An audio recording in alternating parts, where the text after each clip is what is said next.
this Wednesday. And we continue with Wellbeing Wednesday. And that, of course, includes what we put in our faces. We want to see how food can affect my mood. People say it does, don't they? People say, oh, yeah, I feel better after a bit of chocolate chip mint ice cream, that kind of thing. With it getting slightly colder, who doesn't enjoy a plate full of stew turning up? Oh, come on.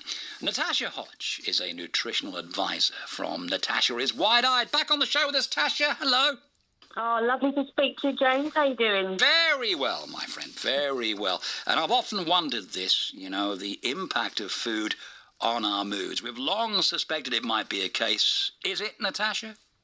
Oh, absolutely. It is. When you put food in, it creates a chemical environment for your brain. So the better the food, the better the mood.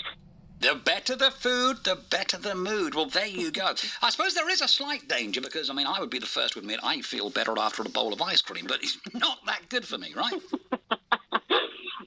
It's probably, that's more of a psychological or maybe, it's an emotional journey, I suppose, that we have attachments to food as well, don't we, from hard childhood. I guess so, yeah. Those sorts of things. But actually, when it comes down to it, that ice cream will probably lead to you might even have a little bit of a dip after having a bowl of ice cream because your brain will go, I'm having a bit of a crash now. So Yeah, exactly. Yeah. And you're right, there's two sort of elements. There is a physical reaction that our stomachs and, the second brain that's down there has to food. And I guess, as you say, the emotional aspect. I would argue that I feel better after scampi, but I don't know if it's the actual scampi doing that. The actual protein in scampi is probably good for you, but the sugar comes around it and not quite so good. But you see, if we look at sort of the winter factor, lots of people find that they maybe feel hungrier in the winter. Yeah. And actually studies have shown that people eat more and faster in winter, which is odd. That's interesting. It's very, very strange. But there's two schools of thought on the biology of it, and that's maybe that we're stocking up on energy to see us through the winter, or we're trying to raise our body temperature because it's getting colder. Actually, it's been fairly mild, hasn't it, for us this November? It's true, it has, but somehow, even in our, centrally heated homes these days, who doesn't love a bowl of stew coming through? Absolutely. And the great thing about stews and casseroles, of course, is you get every nutritional element out of it. Yeah. You've got all the sauce that goes with the vegetables and the meat, or if you're a vegetarian, the pulses. So you're getting every single drop of nutrition going into the sauce that then gets served up on your plate, which is brilliant. Now, I guess it works the other way around as well. Deprivation, if that's a phrase, depriving yourself of those things that make you a little happier can also be an issue. A member of my family is on a diet and it's fundamentally changed the tea that they drink, and it's quite upset them, frankly. They have a real issue with the fact that the one thing you thought you could depend on, the cup of tea, isn't what it used to be. So they're drinking, what sort of tea are they drinking now then? Well, it's ordinary tea, but without sugar. It's got sweetener in it. So, it doesn't take a lot of time, though, to get yourself out of that cycle. A lot of people may take sugar in their tea and think, I'd never be able to drink it without. It's the same with coffee and milk. People often say, I could never drink black coffee. But it's amazing how you get into a pattern of any kind of eating. It's just habit. So that sweetness you miss initially, and then eventually you'll go back to trying it and think, oh my God, that's disgusting. So it's just kind of getting yourself out of that habit. But your taste buds adapt very easily, actually. But you're saying, how long has it been since the person's given up sugar? Oh, a couple of months. Right, and they're still missing it. They're still missing it, yeah. Oh, that's unusual. An interesting thing. Again, that might be more of an emotional connection, possibly. Might be the attachment to sugar. And if are they having sugar at other times, Not really. No, it's quite a strict diet. Yeah. Right. Oh, so that is unusual. I would think that is more of an emotional attachment, and also maybe thinking I miss it so badly that I haven't let it go yet. Possibly. Yeah, possibly. If you've been forced to do it as well, James, that's a different thing, isn't it, than saying, right, I no longer need it. Yeah, to change your diet of your own volition, I suppose, is one thing. Where and obviously that's happened, but as a result of having to, look after themselves physically, I guess is that as well. On the subject of winter then, presumably we assume that we put a bit of weight on because of how we behave at Christmas, but would it be the case that actually we are designed to put a bit of weight on over winter?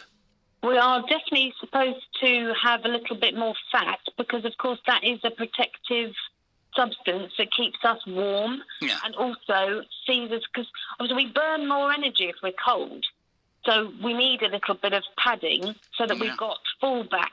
But, of course, we live in the 21st century and we've got too much fat on board because we're probably eating the wrong things. And then on top of that, you've got Christmas where it's overindulgence, and that's going to compound it. So we get to January and we all go, oh, my God, I've got to, take all the weight off. 6 pounds, now I've got to work to take it off. And, of course, embarking on a diet in January or February, that's not ideal, is it, Natasha? What do you mean, because it's winter? Because it's winter and because we are naturally wanting more food. Yeah, but you can do it in a way that if you're concentrating on really good food, then you don't miss anything. So we get this point where we get to January and we crash diet and everything goes out the window, and now we're deprived, now we're depressed because it's still dark outside. And but if we're concentrating on really good food all year round, you literally won't notice it at different times of the year, whether that won't impact you as much. I think deprivation is absolutely key. If you feel like you're missing out, then you'll give up, won't you? So usually people have given up by February. But that's true. If you're concentrating on your stews and your casseroles and staying on an even keel with protein and veg, you actually won't miss it. Now, where is the balance then between well-being, as we are talking about mood, food, well-being and staying healthy? And I don't mean that we're going to be unhealthy if we have the occasional stew, but, we might put a few pounds on. There has to be a balance, though, at the moment with people very concerned about well-being. That's a balance we've got to strike there, isn't there? Absolutely, and I think you've got to concentrate on the vitamins that are going to sustain us through. Obviously we've got a lot of stress and anxiety going on at the moment, so we really need the protective vitamins, which are the B12s and your D3s.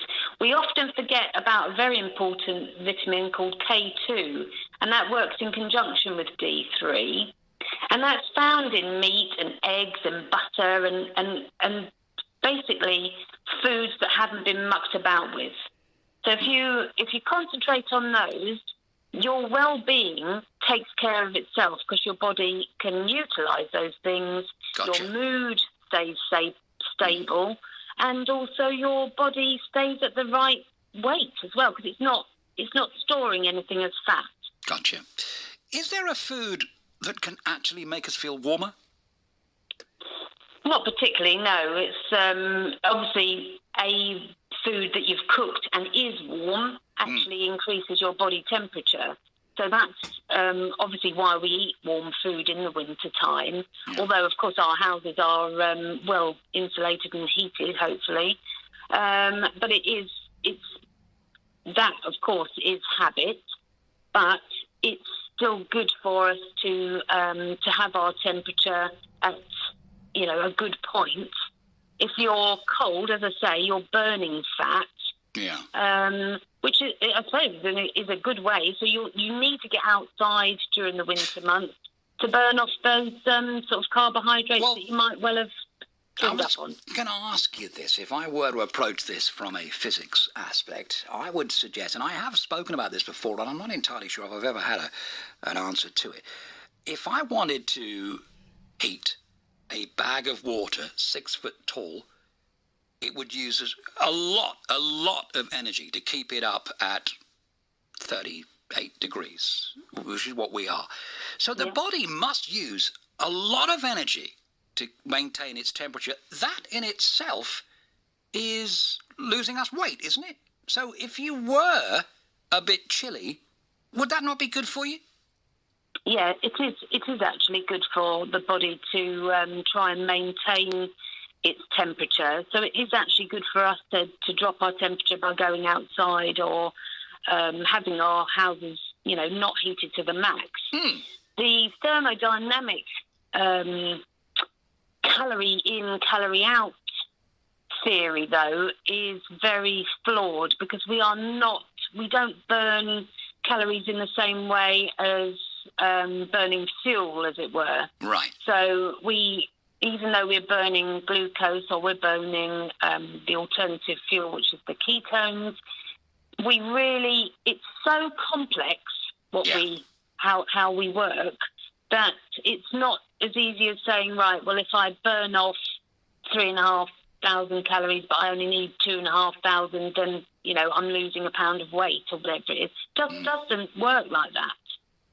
But to answer your question, I think definitely go outside, get a bit cooler, and you'll burn fat anyway. Yeah, absolutely. You know what? It's all enlightening stuff. And, obviously we all have our own various different tastes. And, we are talking about Wellbeing Wednesday. So we're allowed the odd treat at the end of the day, Natasha, aren't we?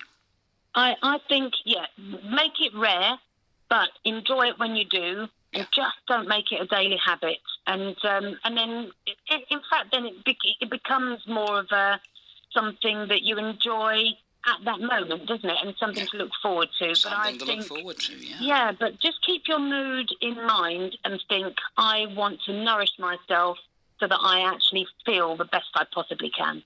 Natasha Hodge, nutritional advisor from Natasha is Wide-Eyed. Always a pleasure, Natasha. Thank you so much. Thank you, James.